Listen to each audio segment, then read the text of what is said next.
When I first had you on the show, not everyone, many people wrote to me. They said, look, this guy's an alarmist. People said things like, Jordan, I love your show, but you lose your mind when it comes to China. And they're not wrong. I do lose my mind when it comes to China. But here we are, 4 or 5 years later after our first episode that we did here with you. And pretty much every single thing that we said in that episode so far has come to light in some fashion or been uncovered or been written about by investigative journalists or is now an accepted reality, like the IP theft we were talking about, with respect to the Chinese Communist Party and what they've been doing to undermine world order, international institutions, United States, diplomacy, etc. In fact, I think the last time we did this, you were in a secure room at the Pentagon, which is pretty interesting. Now we're in an insecure room in a warehouse somewhere in the Midwest, probably. But hey, the content will be great. So. Yeah, fair enough, though. And can we talk about the things that you're manufacturing? That's public, right? I mean, this is why I quit government, quite frankly. Part of the problem that I talk about all the time is infrastructure, the digital infrastructure, the stuff that, allows us to connect our devices, the data that gets collected about us. That's a big problem from a democracy standpoint, from a liberty standpoint, privacy. These are important things, and nobody in the commercial space is doing anything. So, I got out to work on that kind of technology, and we're about to go to market now with, infrastructure that survives even a nuclear blast and will keep the connection to your device and will protect your privacy. So, our goal is to provide that infrastructure for carriers and cloud service providers and, communities that want to have, their digital, they're worried about losing their digital life if, heaven forbid, the Iranians crack off an ICBM over the top of us that shuts off the lights, or somebody goes out and blows up a switching center like the guy did 2 Christmases ago in Nashville, and takes out all the cell towers in Tennessee and surrounding states. We shouldn't have to worry about suffering through that, and that's why I got out of the military to work on that. Yeah, it's an interesting project and probably a subject for another show. It's funny, just before this interview, a friend of mine told me, he's a guy I know who's the CEO of a huge sort of tech cyber warfare related company, sent me an article about or an internal white paper, I should say, about how Russia essentially ran an experiment where they can hijack all of Apple, like the computer company, the $1 trillion. They hijacked all of their traffic, the Russians did, for a period of 12 hours, and they ran all Apple traffic through Russia. And for those listening, they're probably like, what do you mean, like the website? No, like any connection from your phone that was supposed to go to the Apple servers in Cupertino, where I am, went through frickin' Moscow or St. Petersburg and then went back, which is inefficient, slow, and gee, what were they doing with that data? Oh, I'm nothing probably, right? Nothing, totally harmless, just an experiment. And apparently they can kind of do that anytime they want, and it's really, really hard to defend against because of the way that the internet works. The internet, it's like water flowing downhill. Look for the path of least resistance. If it hits a rock, it just goes left or right, goes around the rock. Well, I guess cyber warfare works by saying, hey, there's a clear path right over here through our data server that logs everything that's encrypted or not, and then works on screwing it up. And the internet will just send its traffic there. And if you change that, you slow down everything in the world, which is not ideal. And you can record that data, and if it is encrypted, you can wait till you have a quantum computer that allows you to break the encryption and have access to it, which is what our adversaries are doing. I heard there was some policy called, I'm going to mess this up, but it's like log now, encrypt later. Have you heard about this? Or decrypt later, sorry. And I think it is the policy of CCP, possibly other foreign intelligence services, to just get as much data as possible, even if they can't use it, and they figure, in 10 years, we'll decode all this, and it'll give us intellectual property, private information, things we can funnel through our AI systems, et cetera. Right. Yeah. I mean, that's a fear. Once you have a quantum computer that's powerful enough to break today's RSA-based encryption, you can have access to anything. Now, I said this last time we did a show, but this book, the new book, it scares me. As a China watcher, your last book scared me. This one is somehow just as bad, possibly worse, because we're a few years on, and a lot is A lot is going according to plan if you're a CCP functionary or Xi Jinping. It's just your stuff, your plan, your devious schemes are working, right? Yeah, I mean, and the book was really, so I got the same kind of comments that you talked about, after our first show, which is, hey, this is bogus. You're wearing a tinfoil hat. And so I thought, well, hey, let's let people read the Chinese words for themselves. Don't take my word for it. Listen to what they have to say, and then take their words and then compare it against the things that you actually see happening in the world, and say, okay, is this just coincidence? Am I crazy? You tell me. Yeah, so what you're talking about here is the new book, Unrestricted Warfare, or the plan, I should say, Unrestricted Warfare. The titles, the reason these titles overlap is because in 1999, two colonels in China created this plan called Unrestricted Warfare that involves cyber war, economic warfare, stealing intellectual property, all kinds of other domains other than firing cannons and sending warships over, other than conventional warfare. And over the last 20 years, a lot of this has come to fruition. And your new book, which I thought was really interesting, sort of says, here's what they said they were going to do. Here's a few examples of them maybe coincidentally just doing the exact same thing they said they were going to do in 1999 after studying this book. And Unrestricted Warfare, the original Chinese manuscript, is kind of, even though it's recent, it's only a couple decades old, it's kind of up there with Sun Tzu's Art of War in terms of teaching people how to wage war in the modern era. Anyway. Well, and as they say, even Sun Tzu is not. Machiavelli is really the prince. Is really where I think they think that they're trying to kind of.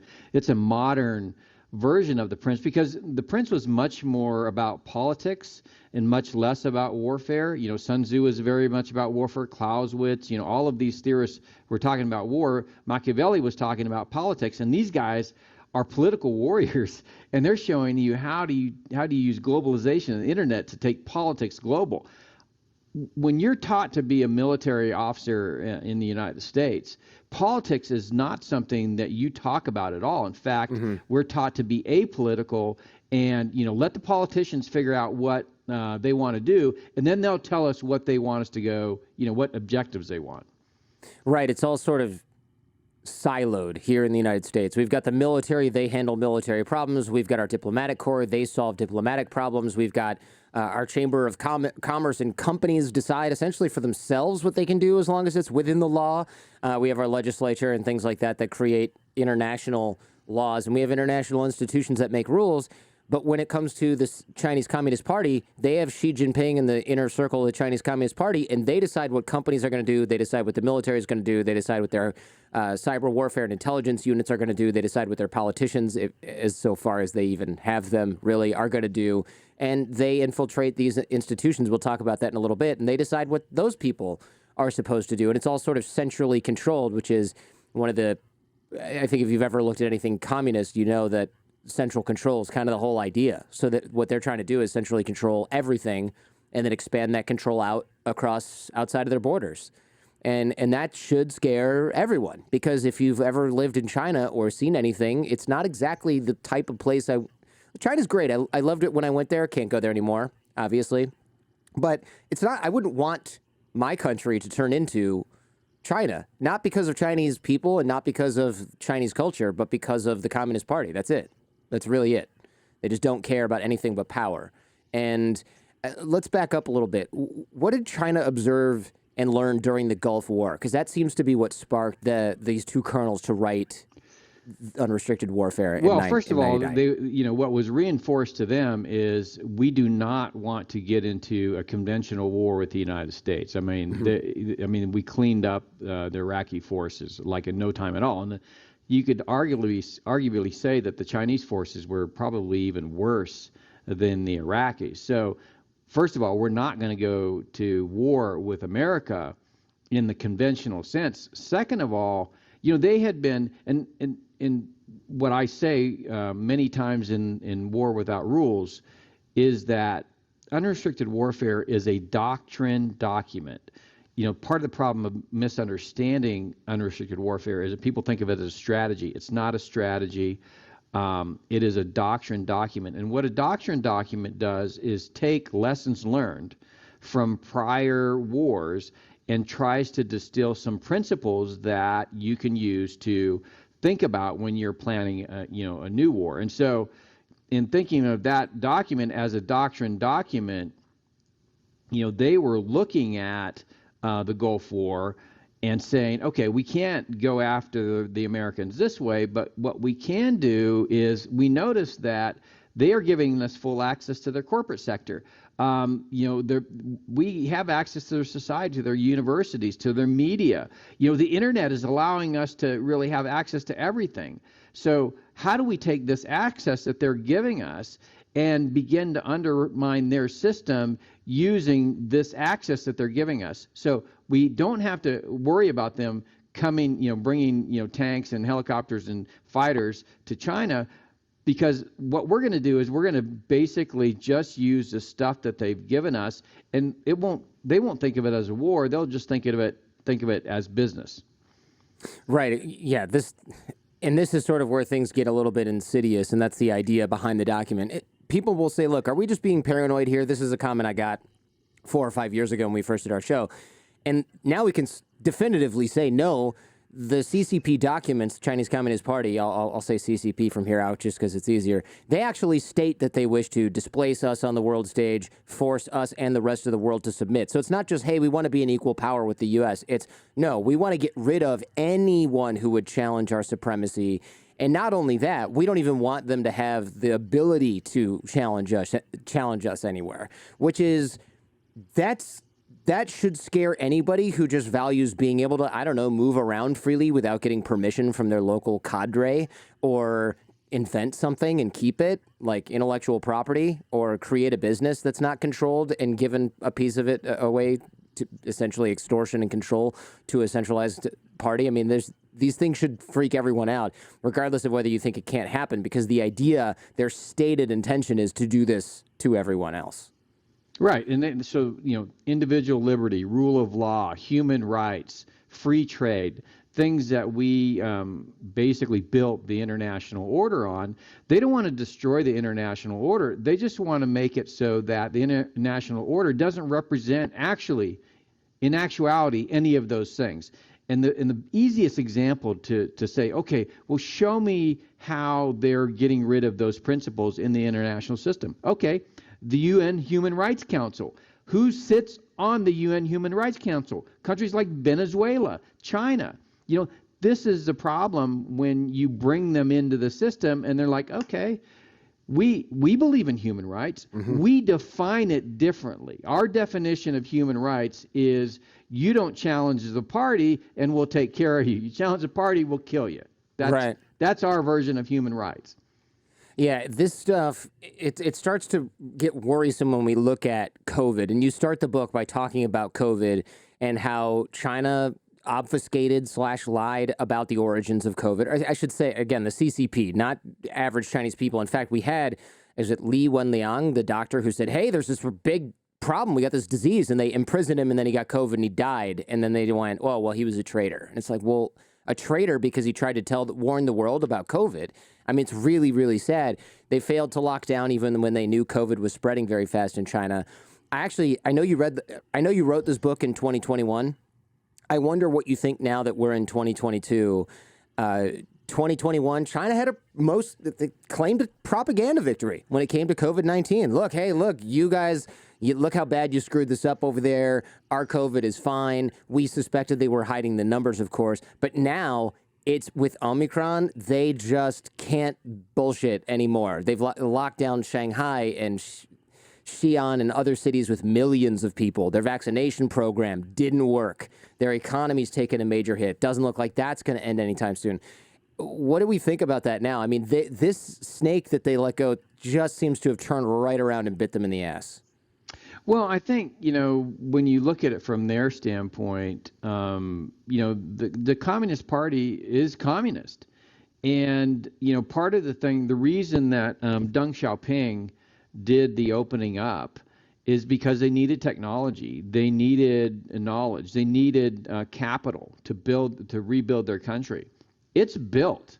I mean, whether if you're using purchasing power parity, they've got the biggest economy in the world. They own the supply chain, and they proved that during the coronavirus. In fact, they strengthened their hold over the supply chain. So now when you've built your country, you've got the power you want. And oh, by the way, their military is the top military in the Pacific.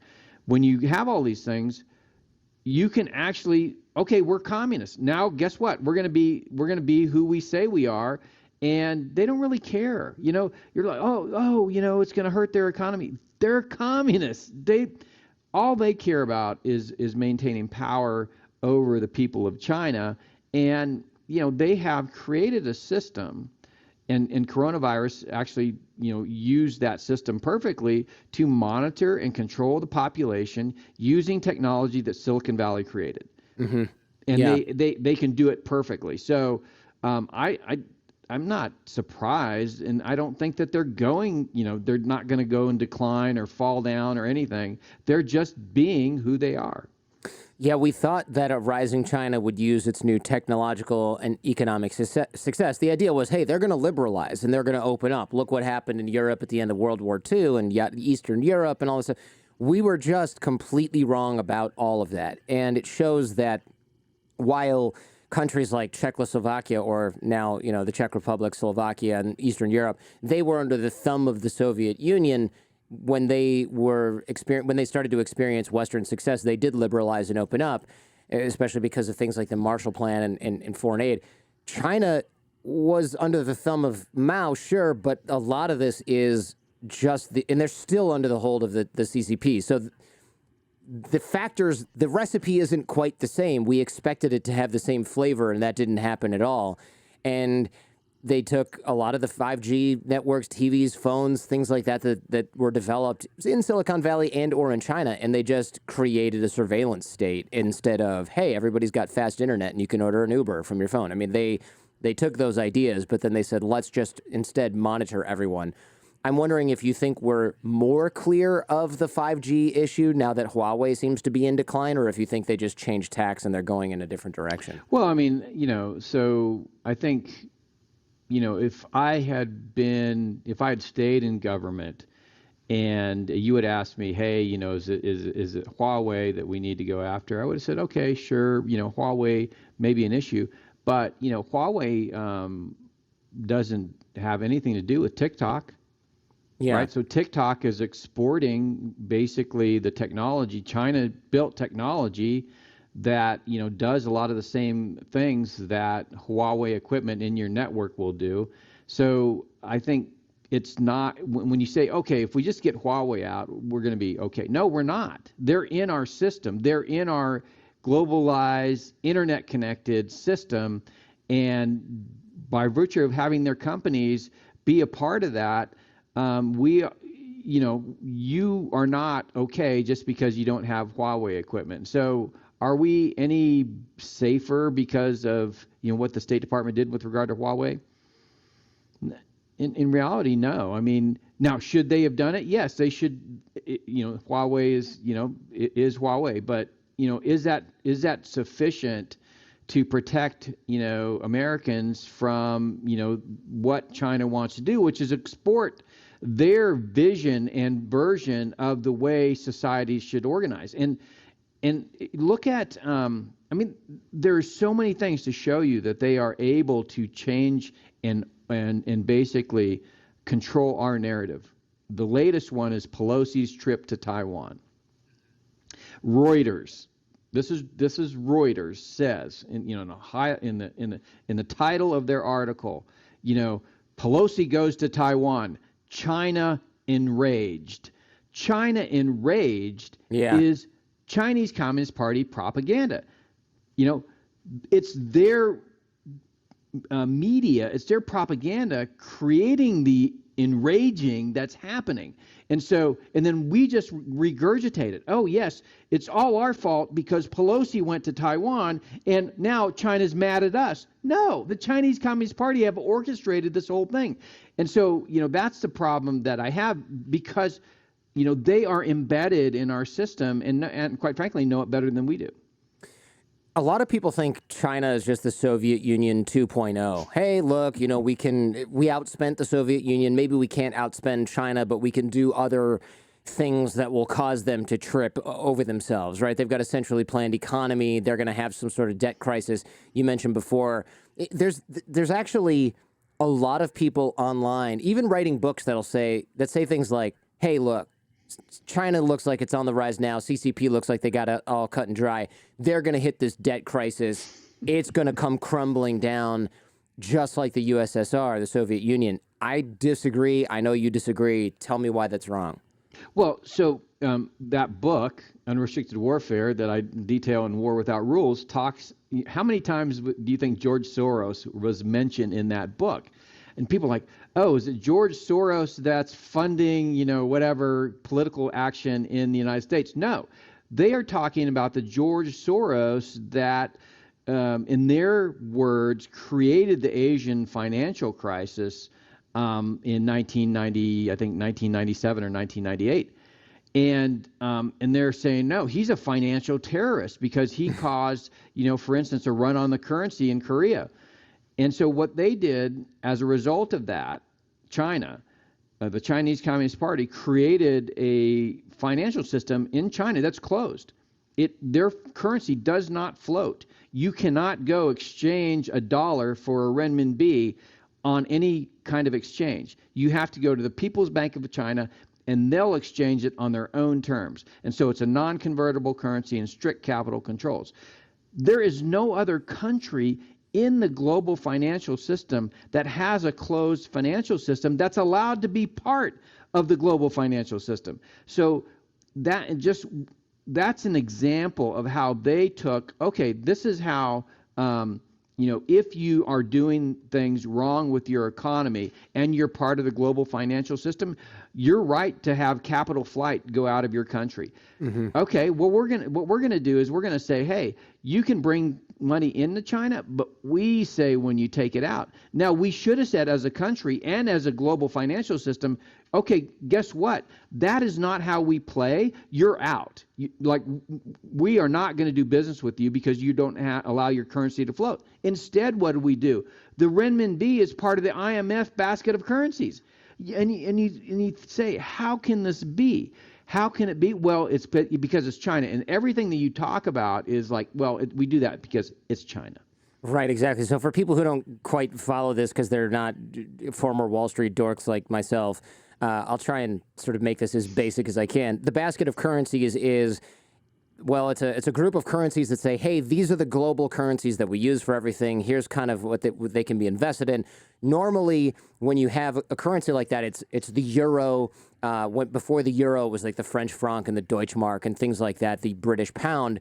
The yen, Japanese yen, those things are in there because if Apple builds a factory outside of Tokyo and they build computers there and they invest in there, they can move that money in and out of Japan, in and out of the United States. If you do that in China, you build that factory in China, you can't take those profits out of China. You have to continue to invest in China. That sounds good on its face. Hey, you're continuing to invest in the area. That seems like a good policy. Maybe we should do that. The problem is, now you might as well not have made that money if you can't actually deploy it anywhere. And you think, oh, there's plenty of places to deploy capital in China. There is if they let you do it. And by the way, you're earning renminbi because they're going to take your dollars, not, more or less necessarily. So now you've got this currency that says what we say that it's worth. So if you run afoul of us, yeah, we can nationalize your factory. You could probably afford to take that hit if you're Apple, you're a $1 trillion company. You can afford to have a few factories nationalized. It's going to sting. But what happens when we say, you don't have any money here? You thought you had $400 billion here, but you don't. You don't have any money here. It's gone. Or you have this, but it's only renminbi, and honestly, we're not going to give you as good of a rate because some functionary decided that you guys were pissing in his Cheerios. So we're going to make it so that you have to spend this money in this certain way, and it's only worth half of what you thought it was. They can do that, and you can do nothing about it because you cannot move the money out of the country outside of their jurisdiction and authority. You just can't do it. It's not an option. And instead of saying, to hell with that, we're going to build our factories in Malaysia instead, everyone went, okay, well, it's probably going to work out for us in the end because they're going to liberalize and we'll solve this problem later. And ding, 2022, it's only gotten worse. Yeah, and BlackRock, Blackstone, all the major hedge funds, all the banks, Goldman Sachs, JP Morgan, they put money in China. And whose money did they put? Well, if you're a teacher, right, and you raise have a your hand if you have fund, any money in a retirement fund anywhere your in money's what you in thought China. was the U.S. Exactly. And all China has to do is say, and this is what's going to happen. I can tell you right now what's going to happen. When they invade Taiwan and we say we are going to sanction you, they're going to say, guess what? All that money that your retirement funds had invested in China, it's now worthless. Not only that, because we don't make our own antibiotics, we're just not going to send you any of those either. So are you sure that you want to sanction us because we've just invaded Taiwan? This is the power that the unrestricted warfare kind of created the principles that allowed them to think about the world differently.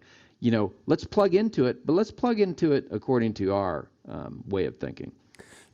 The United States, and in '99, we were all about smart bombs. I remember they called them. It's so funny because these terms from the '90s are so antiquated now, right? Smart bombs, which we thought wow, you can drop a bomb and it lands where you want it to. And now in 2022, it's wait, you used to drop a bomb and it would just go somewhere in the area you dropped it? That sounds horribly dangerous. Now, of course, we can drop that thing within 3 to 6 feet of where it's supposed to be, maybe even smaller. What do I know? Well, I mean, yeah, you saw the strike on Zawahiri. I mean, that was a Hellfire missile that was made to take out a person. Crazy. No explosive on board. It was made to take out a person. So, and Christian Brose talks about this. He's got a book called The Kill Chain. And when you kind of look at the way that these colonels are thinking about war, and you're looking at what Christian Brose is saying is, we did not embrace Silicon Valley, and if we did, it'd make us more efficient at killing people, right? We could use the iPhone to be better killers. What the two colonels are saying, Scary. What are you talking about? Right. Kill people? Why not use TikTok to change the way they think about, how their society should be organized so that they like communism better than democracy?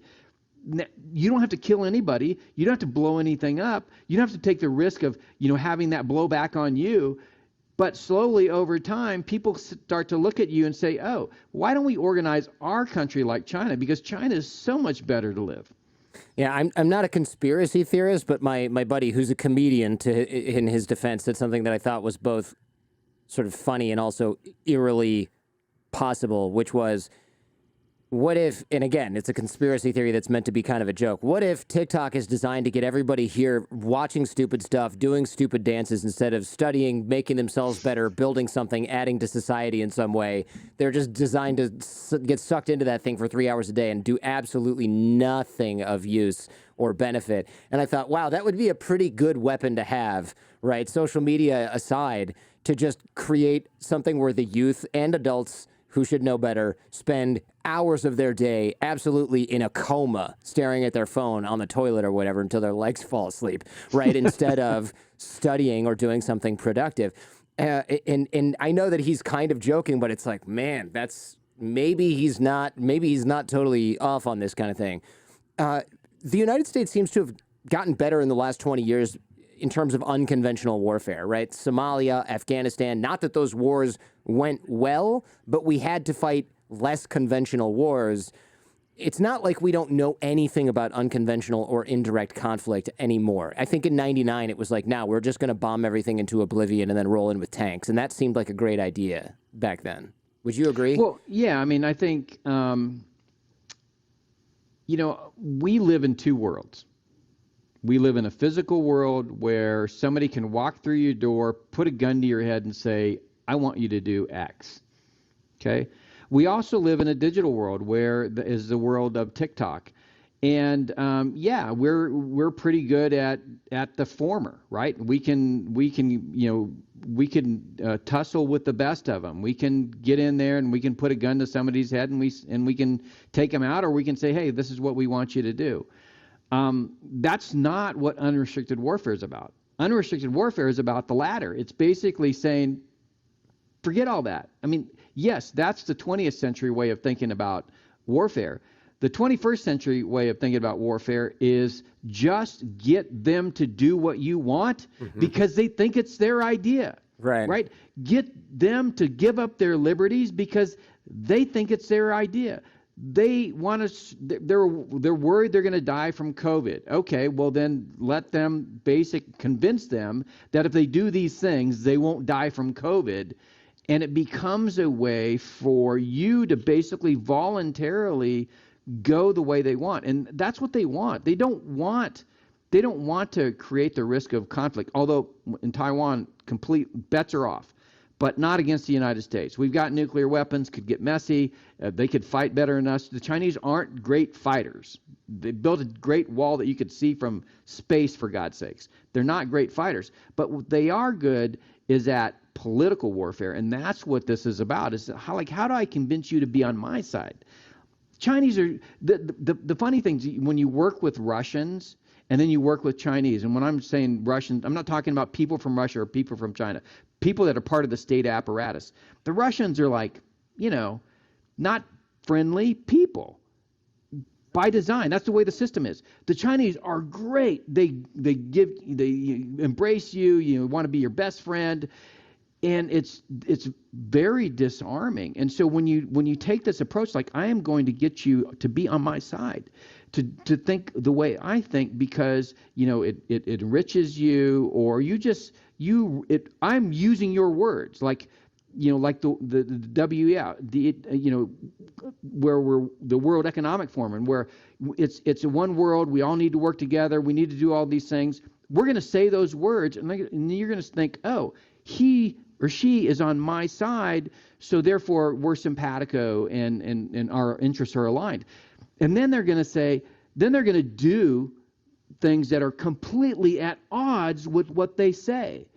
And we're going to say, oh, that's odd, but they said, they're going to do this thing, and we trust them.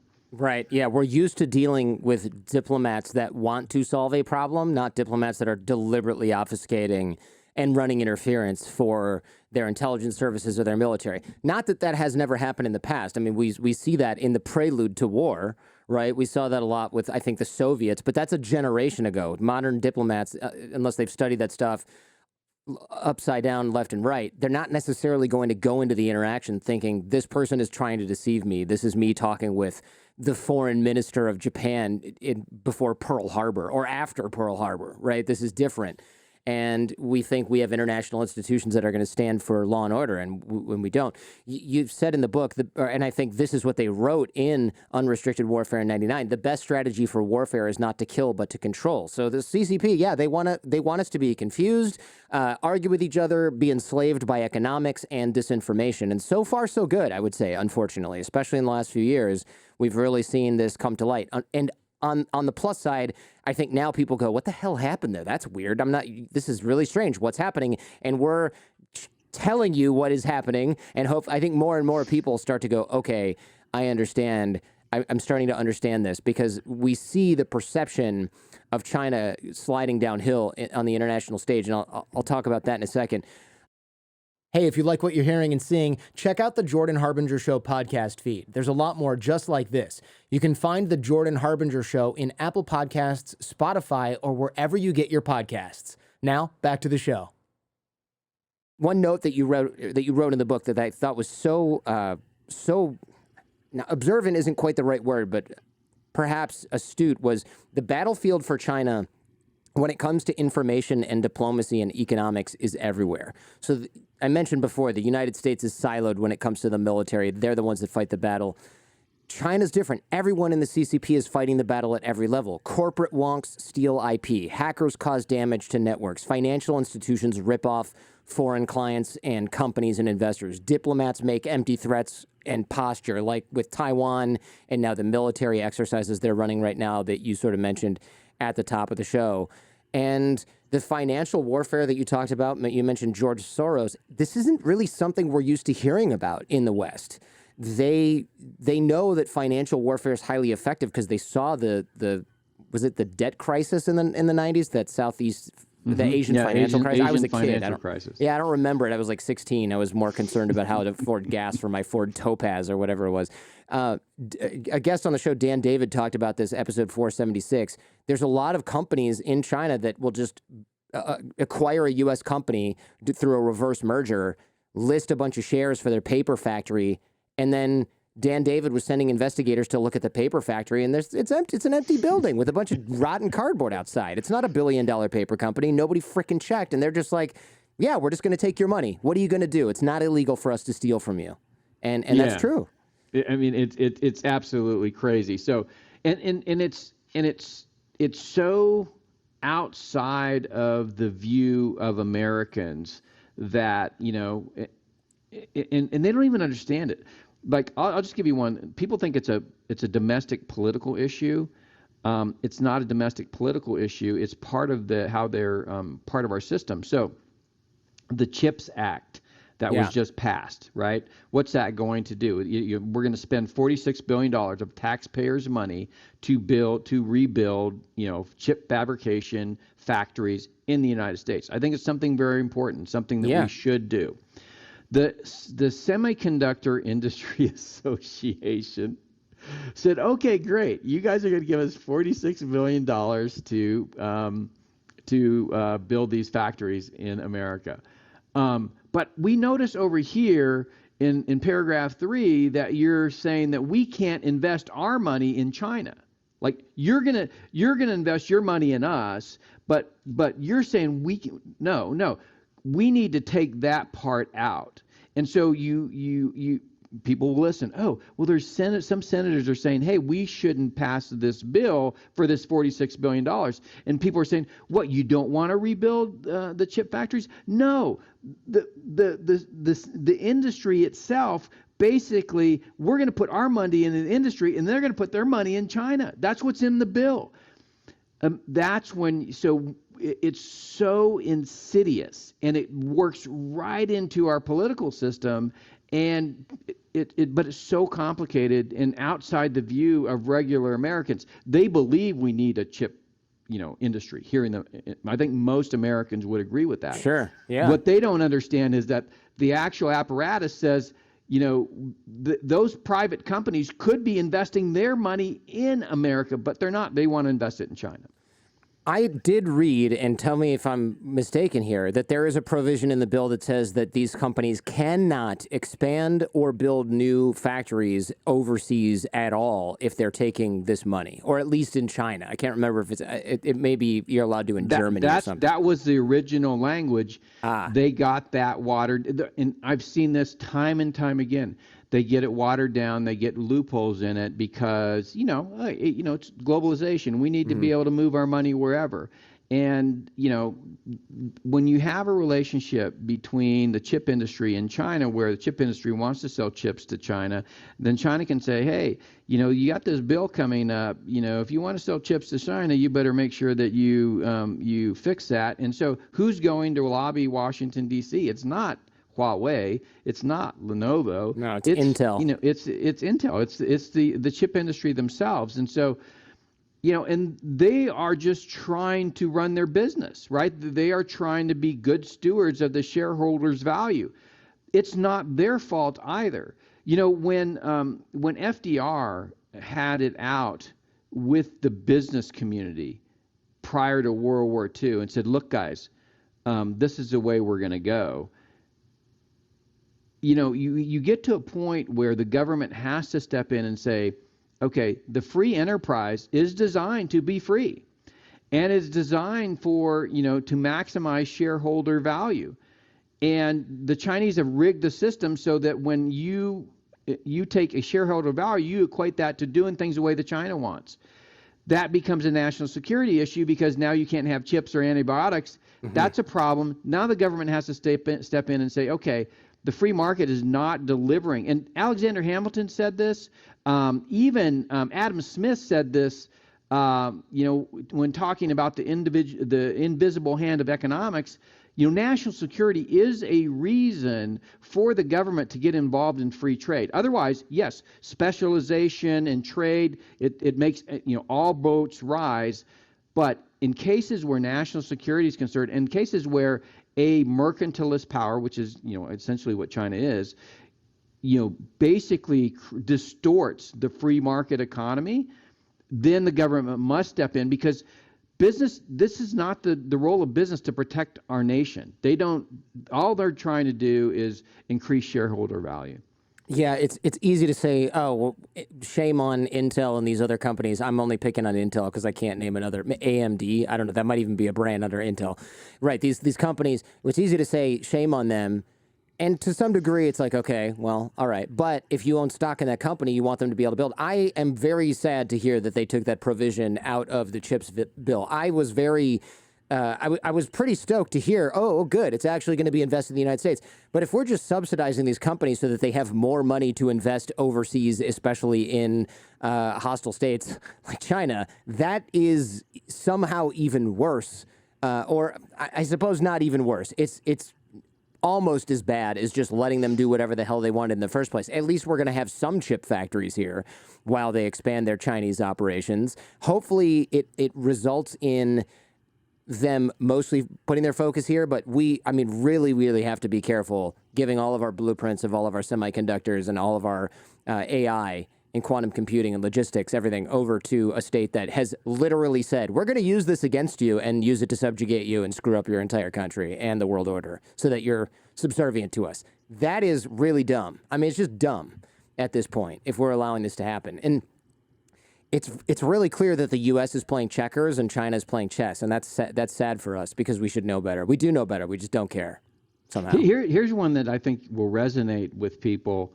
That's a little bit more conventional, and you would think would be obvious. So, me as a military member, I put into something called the Thrift Savings Plan. It's like a 401k for the military.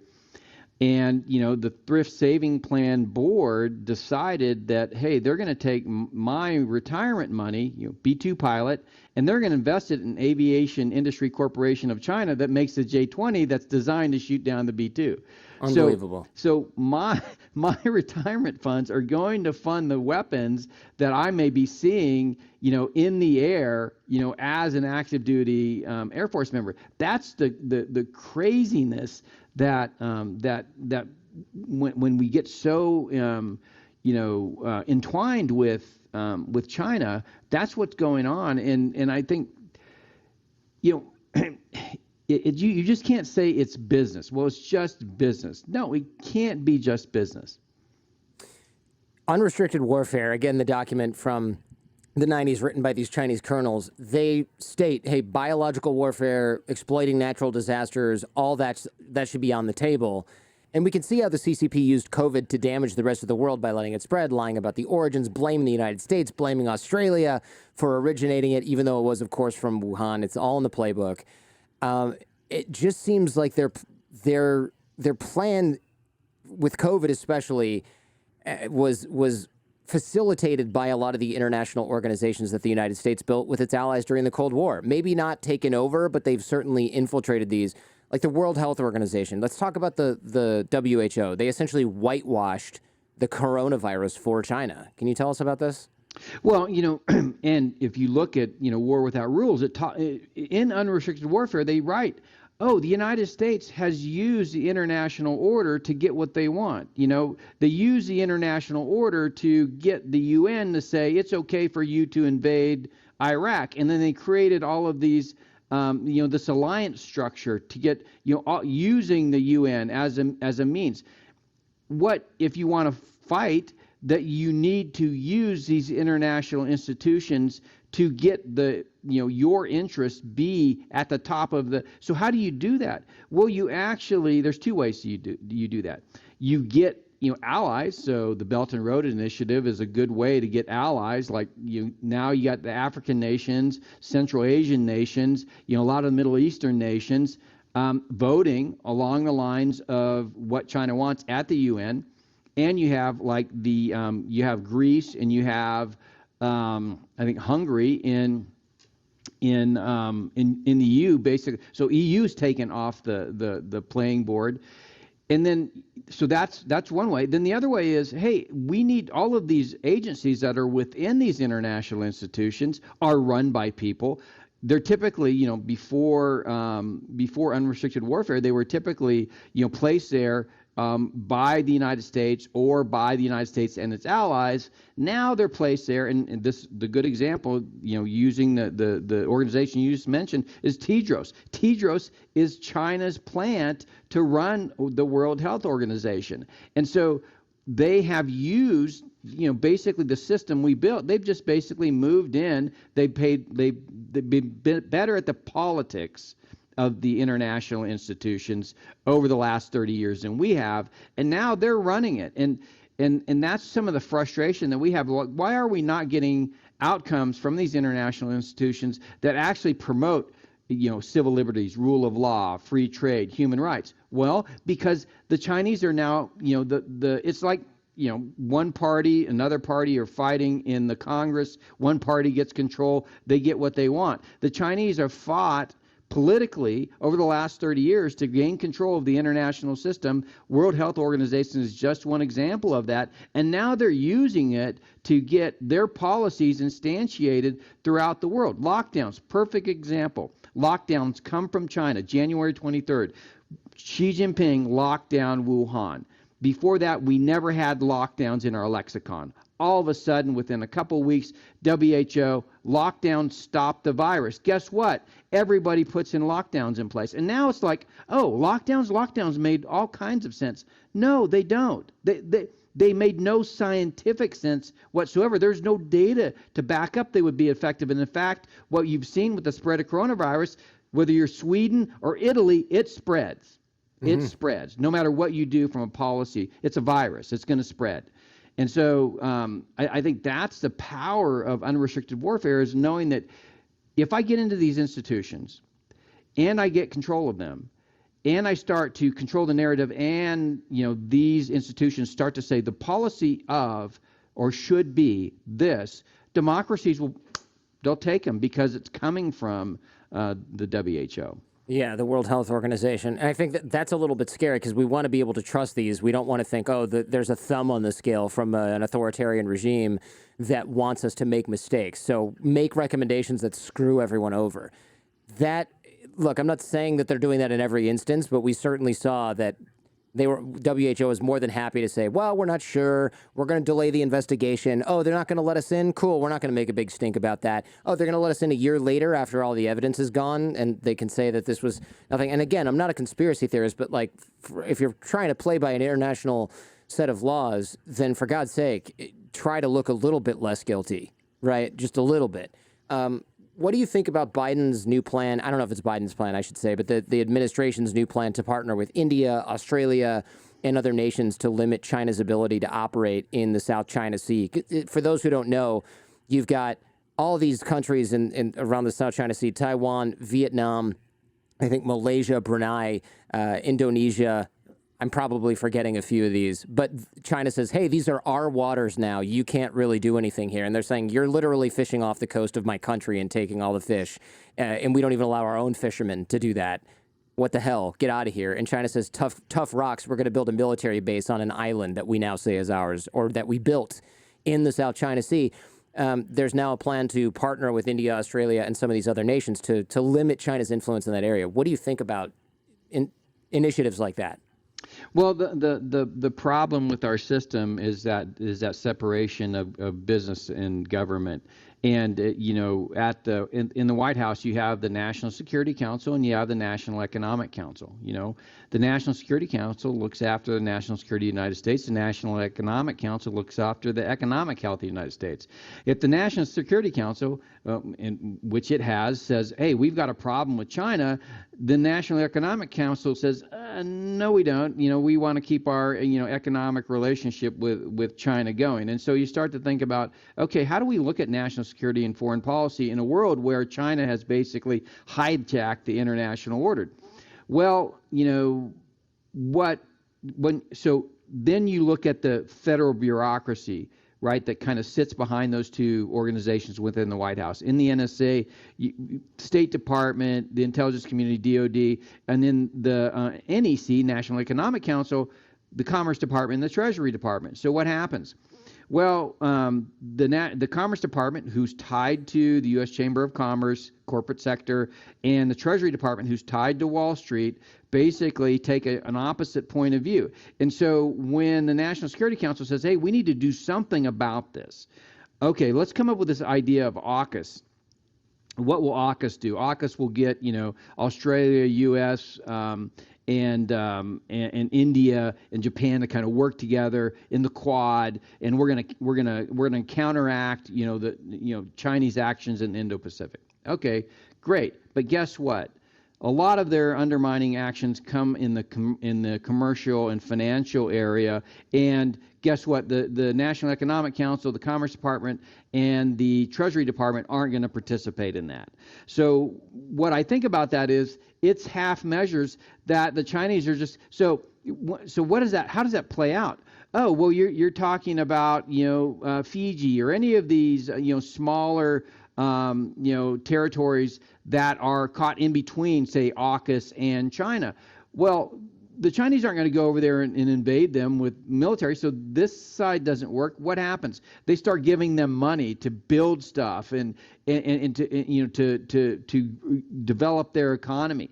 And so all of a sudden they're using these elements to undermine national security. So AUKUS is a great idea. It's just incomplete. And as we saw during the first Cold War, if you don't basically make it comprehensive, in other words, DOD, State Department, the intelligence community, Commerce and Treasury, all working together to protect democracies, it's not going to work. It's going to fail, because if we had allowed the Soviet Union to get inside our financial systems and get inside of our corporate sector, they would have done the same thing that China did, I think. I think they would have caught on like, oh, they're letting us, get into their industrial base. They're letting us get into their financial system.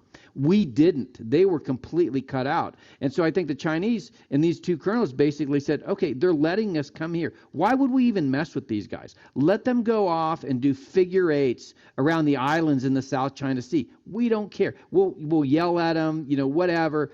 In the meantime, we're going to be buying everything up. It's just a different way of looking at the problem.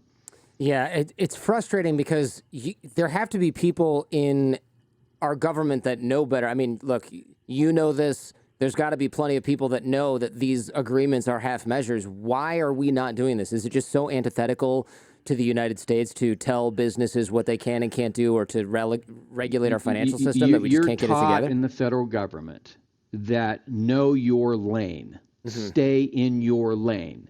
When I was briefing the senior leaders in the military about the problems we had, they're like, yeah, that's really bad, but it's not in my lane. My lane's over here, okay?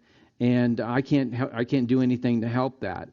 And so when you look at the interagency, everybody kind of stays in their lane. And so, Commerce Department doesn't do national security. Treasury doesn't do national security. And they have relations with, particularly political appointees. They come from the financial industry. They come from the corporate sector that work in the Commerce and Treasury Department. So getting them to think outside of that box is really, really hard to do. And then the permanent party civilians, again, they're counseled time and time again, stay in your lane, don't get out of your lane. And so it's in the seams between those lanes that the Chinese operate. And since there are no lanes for them, when they look at warfare, it's across everything. And so if I can be across everything and I see, oh, there's a weakness here and there's a weakness here, this is really tough, I'm going to go over here because I can. And nobody's telling me I can't, because more importantly, they're saying not only can you should, because that's the easier way to go after the problem. And so Washington, D.C., unfortunately, the bureaucracy has, because we have this separation between kind of the private sector and government, they can't get within their minds that, and it was only because, I'm kind of more of a rabble rouser, and I'm like, why should I stay over here? I can drop bombs 6,000 miles away. I'm not going to drop them on China. They're probably not going to drop them on us. Meanwhile, I see that they're basically running through the door here that we've kind of left open. Shouldn't I do something about that? I got, counseled a lot of times. Why are you doing this? And I'm like, because nobody else is. I mean, that's our job. I swore an oath to support and defend the Constitution. I see being trampled because it's not in my lane. That's so. I know it's a long-winded answer, but that's essentially what goes on. People, stay in their lane. It seems like we should be aware of all this by now. I mean, do you see there being change, or is it just too slow, or there's awareness? Okay, Yeah. there's awareness. But all the problems, the structural problems I just talked about, exist. They are there. And absent somebody with authority to break down those walls, those barriers, and saying, no, we're at war with China, not a war that we understand or even would agree that this is the right way to wage war, or even think about. We have to accept that as fact, and then we have to begin to organize ourselves, not like we did with the Soviet Union, but in a different way to protect our nation. And I think only until then, and by the way, it wasn't President Trump didn't figure this out. He didn't understand all the intellectual underpinnings of what I'm telling you. The establishment in Washington, D.C. Doesn't agree with this. They believe that we should have, this relationship with China that continues along the same lines.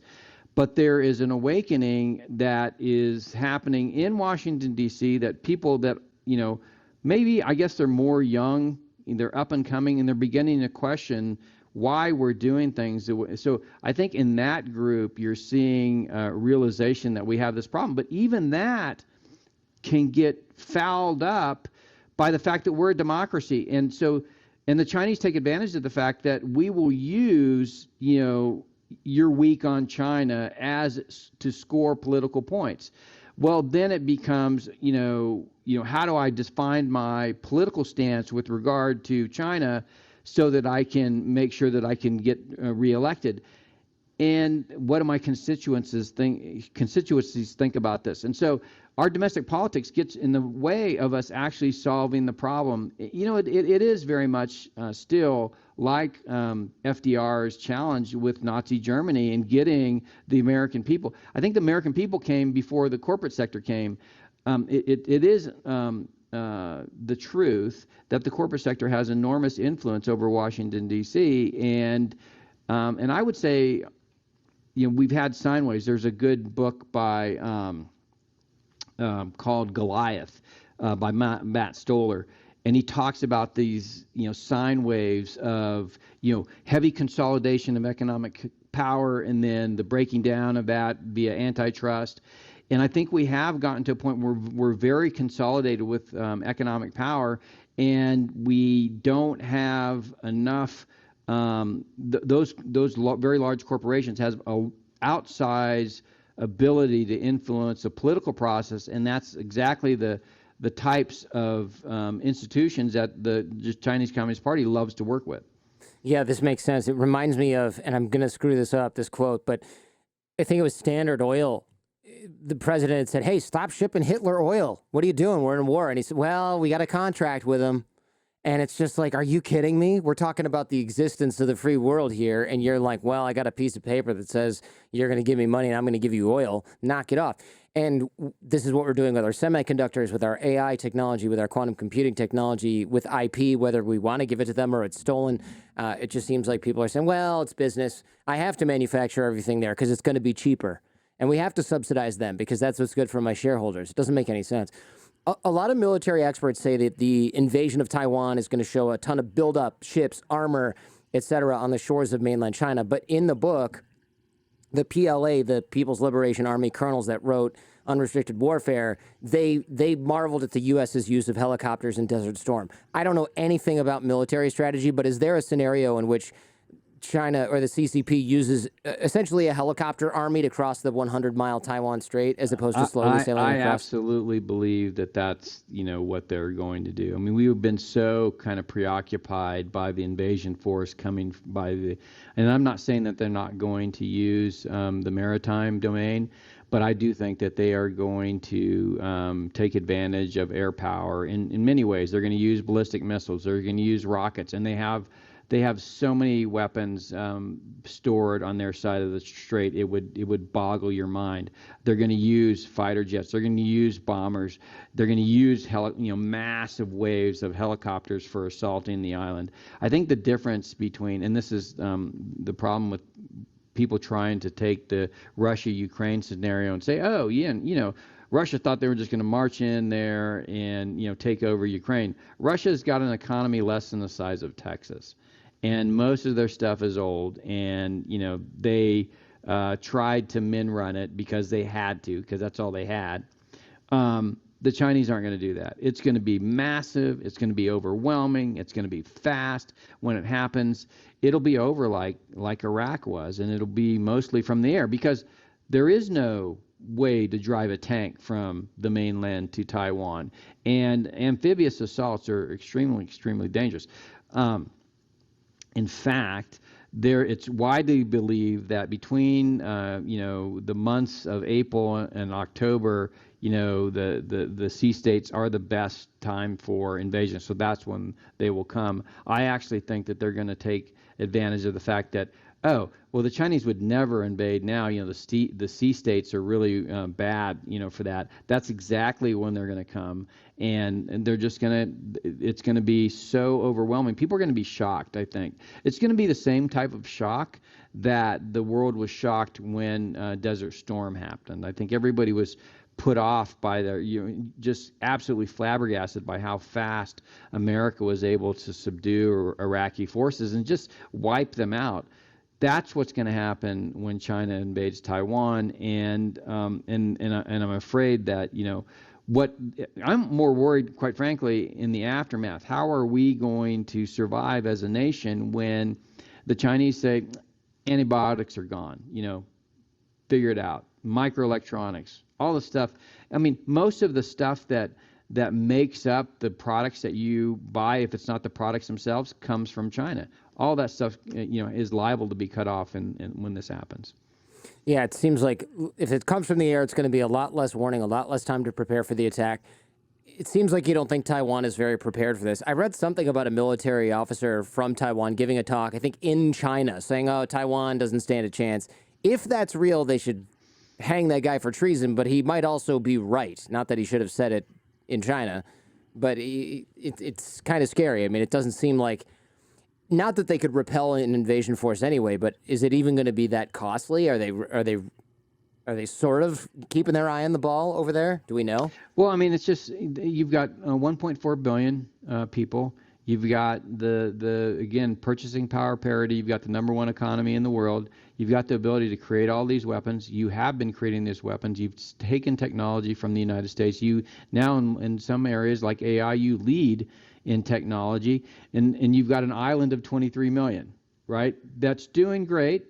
Best chip manufacturers in the world. They own most of the chip manufacturing through Taiwan Semiconductor. Nothing to sneeze about, but it's 23 million people, and it's a little island against, a massive mainland of 1.4 billion with all the resources of the #1 economy in the world. It's not shameful to say the Chinese are going to overwhelm Taiwan. It's just obvious. You wouldn't get mad because a 6'5", 300-pound man goes and stomps a toddler and say, well, that toddler should have been able to defend itself. Nobody would say that blame that on the toddler because he couldn't fight that. It's not, you're not disparaging Taiwan to say that they're not going to be able to stand up to Taiwan. And, so then it becomes, well, can they hold out long enough for the United States to get there? Get there and do what? Go to war with China, who has nuclear weapons, is not afraid to use them when they're talking about Taiwan? So are you gonna trade Taipei for Los Angeles? Or Washington, D.C., or New York? Probably not. So what are you going to go there to do? Probably evacuate people. Probably help, get them out, at least the ones that want to leave, just like they left the mainland in the first place. that's where I think, so when I'm kind of looking at this logically, it's not shameful to say this is going to happen and it's going to happen very quickly. And we should be thinking about what are the implications, not just that of what happens to those people. I think 70, 80% of the people are just going to want to stay there in Taiwan. They're going to become Hong Kong, right? They're going to become, another province of China. But there's going to be 20% or so that want to leave. We ought to facilitate their ability to leave and provide aid and comfort for those that are harmed in the invasion. But that's not shameful. It's just reality. And I think in our own domestic politics, we get hung up by this fact that we can't say that there's a peer adversary. There's a near peer adversary. Baloney. They are a peer. We're not even a near peer adversary when it comes to the amount of force they have on the other side of the Taiwan Strait. We are just there kind of, looking from afar saying, oh boy, I hope this thing doesn't go the way I think it's going to go, but it is. And there's nothing wrong with acknowledging that. You don't think that the Ukraine situation dissuaded them because China can punch back so hard if we sanction them, and it's just not going to be an issue. Whereas Russia really couldn't. I mean, they can't really do much. Yeah, I mean, I think this is the problem with China experts. They're like, oh well, China's going to be deterred or dissuaded by X. That's not the way the Chinese Communist Party works. They look at a situation and they learn from it. Their goal is their goal. It's not. They're not going to say, "Oh, no, we're not, that goal is no longer our goal." No, it's still our goal. Oh, this is what America and the West did to the Russians when they invaded Ukraine. Okay, and they did. Last week of April, called in all the bankers from around the world. Okay, what happened? What do we do if we face these kinds of sanctions? So what are they doing? Just like they put in place the non-convertible currency and strict capital controls for the financial system, they're going to make sure that whatever sanctions we put in place are ineffective. So they're looking at that and they're learning, okay, what are all the things that we need to learn in terms of how the international order will respond to this, and then how do we ensure that that response is ineffectual? That's it. China used to operate under Deng Xiaoping the idea that you should hide your strength, bide your time. Why do you think China dropped that whole idea put in place by Deng Xiaoping? I mean, it's very obvious now. They're obvious about everything they do now. It's very much wolf warrior diplomacy, like, you're going to suffer consequences. I mean, they're actually kind of ridiculous and cliche, some of the stupid stuff that Zhao Lijian says on Twitter or from his podium when he's reading his his garbage speeches where he's just talking a bunch of nonsense. Most countries have a much more negative view of China than they have in years past. As we mentioned earlier, it's wild when you look at the data. I mean, opinion went from I don't think about it much or mostly positive to overwhelmingly negative. It seems like they kind of lowered they showed their cards pretty early here. Why? Well, I mean, just kind of replay in your mind the words, hide your capability and bide your time, right? It's not, hey, the Americans have a better way of living. Let's try to figure out how to do that. No, it's hide your capability, bide your time until we have the power to actually be who we are. We would rather be who we are as the number one fish in the pond than try to be who we are as the number 20 fish in the pond. And, if we're acting like the Russians did, or we act like North Korea, or we act like Iran, guess what? We're not going to get any help from the banks. We're not going to get any help from the corporations. We're not going to get any help from the universities. We need all those things. Okay, so hide your capability, bide your time, take advantage of all you can. Then when let's make an assessment.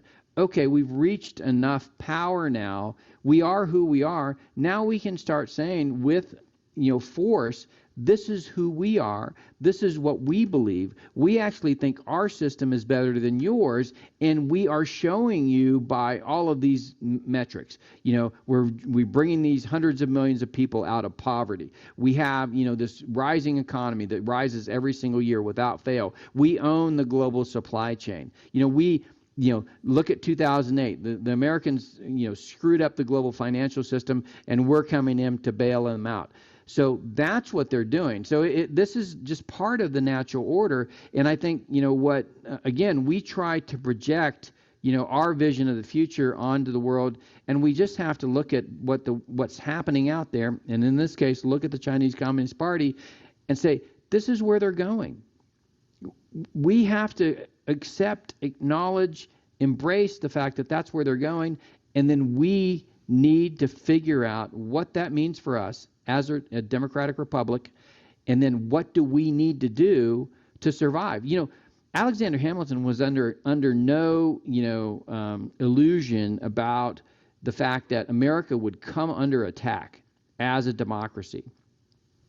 FDR, Kennedy, Eisenhower, Reagan, all kind of grew up in eras where the America was not always number one, but always had to be aware that there are others out there that are going to want to take our freedoms away.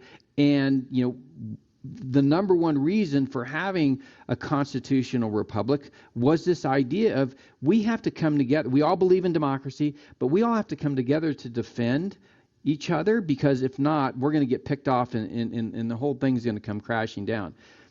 In the last 30 years, we have been so fat, dumb, and happy, we forgot that the world is a dangerous place, that there are those out there that do not agree with the idea of individual liberty, that are granted from God, and that they are willing to do anything it takes to make sure that that does not exist on this earth.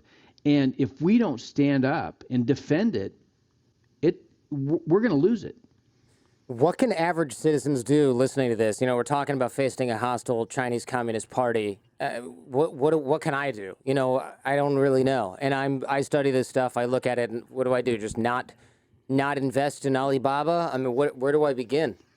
Well, I mean, that's a good start. Don't invest in Alibaba. Don't kind of succumb to the corporate, methodology. But also locally, the first thing, and this is why I got out, number one, you can't really speak out when you're wearing the uniform, so I had to get out and kind of so I'm trying to help educate people, and I'm just trying to give you an on-ramp into an area where you can start to learn for yourself. And you need to read, you need to communicate, you need to ask questions, and then locally, you can begin to do things that help get at the problem. One of the biggest problems that we have from a political perspective, and this is whether you're on the right or the left, is the political system is not working for the American people. And one of the there's a good book out there called The Politics Industry, where it was written by a businesswoman from Wisconsin, who had an epiphany that the political system, the two political parties, were actually not working on behalf of the citizens. They were working on behalf of the party constituencies, the donors, and the party establishment.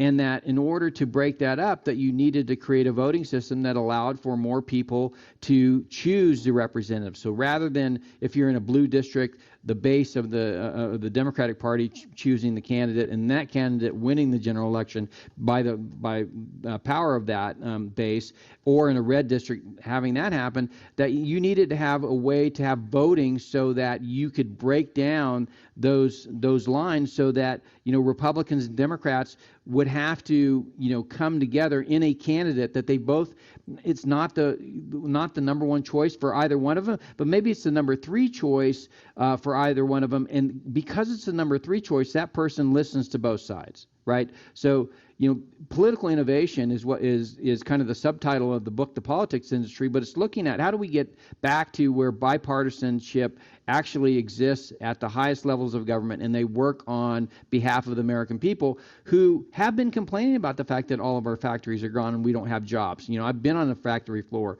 that's been broken down. So political activism, but not necessarily partisanship, is what I'm talking about here. How do we get our political system to actually work better? You can do that at the local level. I, focused on it as I wanted to start a company that would protect people from, influence of their data or stealing of their data, or that allow them to maintain a connection.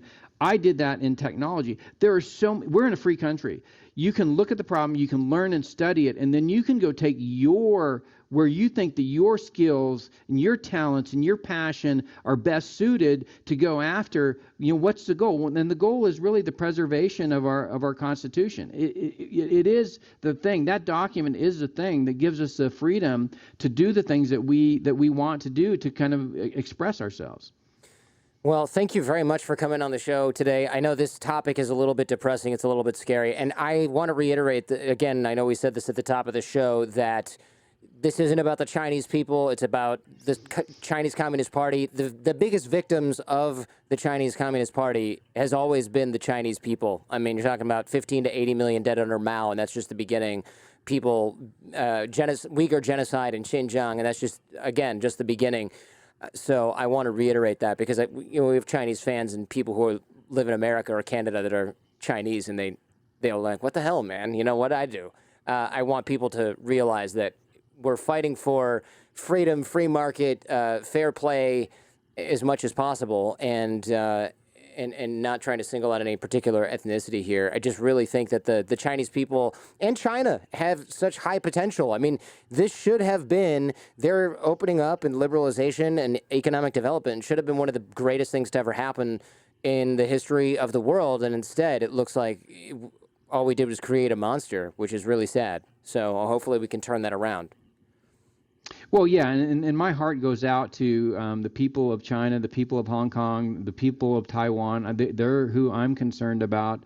And you're right, freedom is really powerful as an idea, but if you're never allowed to even realize that it's something that's possible, that it's not even an idea that's in your lexicon, and that's essentially what the Chinese Communist Party has been able to do, through its propaganda and media and education, it really becomes difficult. And so it's nothing.